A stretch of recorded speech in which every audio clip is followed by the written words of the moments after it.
पुलवामा में हमारे कम से कम 42 नौजवानों को मारा, और वो नौजवान कह रहे थे कि हमें एयरलिफ्टिंग करवाया जाए, एरोप्लेन से यहां से वहां भेज दिया जाए, मगर उनकी बात को नहीं माना। कुछ लाख रुपए की बात थी, नहीं माना सरकार ने।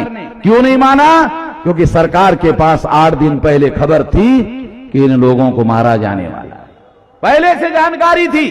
भारत सरकार के पास आईबी का रिपोर्ट था और सरकार को मालूम था इन लोगों को मारा जाने वाला है। तो सरकार ने सोचा, cabinet committee on security meeting हुई, उनको मालूम हो गया कि ऐसा होने वाला है, सरकार ने होने दिया, इसलिए होने दिया अगर ये मर जाते हैं तो हम लोगों को पाकिस्तान पाकिस्तान पाकिस्तान मुर्दाबाद पाकिस्तान मुर्दाबाद पाकिस्तान मुर्दाबाद कहने का मौका मिलेगा।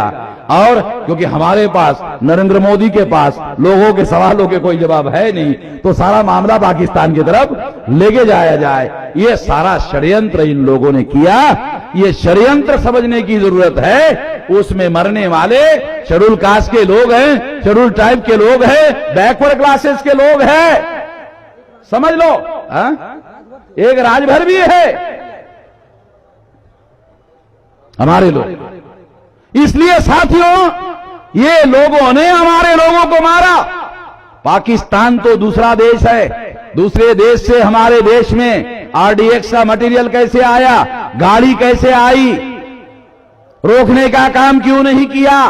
पुलिस तुम्हारे पास, मिलिट्री तुम्हारे पास, सिक्योरिटी तुम्हारे पास, सीआईडी तुम्हारे पास, सीबीआई तुम्हारे पास, आईबी तुम्हारे पास, क्यों नहीं रोका? तुमको 8 दिन पहले मालूम, क्यों नहीं रोका? इसका मतलब है पाकिस्तान ने 42 लोगों को नहीं मारा, तुम नहीं मारा। तुम पाकिस्तान का नाम ले रहे हो। तुमको मालूम था, बचाने का काम तुमको करना था, तुमने बचाने के बजाय उनको मरवाया और नाम पाकिस्तान का ले रहे हो। तुम ही जिम्मेदार हो।